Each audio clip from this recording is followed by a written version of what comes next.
Hi everyone, today I'm going to show you how to factory reset your Kwikset Smart Lock. We'll walk through each step, ensuring you can follow along easily. Let's get started. Firstly, remove the battery cover. At times, you may need to unscrew the screws located on either side or occasionally at the bottom.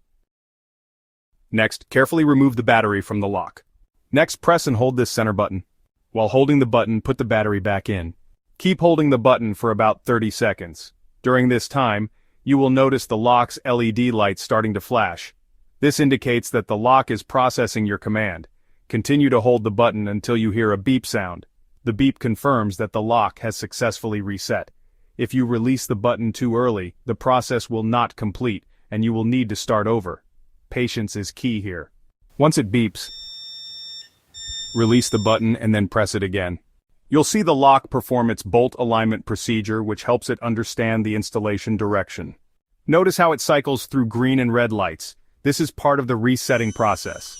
Now the lock knows the correct orientation of the bolt, and the reset procedure is complete. That's it. You've successfully reset your Kwikset Smart Lock. If you found this video helpful, don't forget to like, subscribe, and comment for more tips.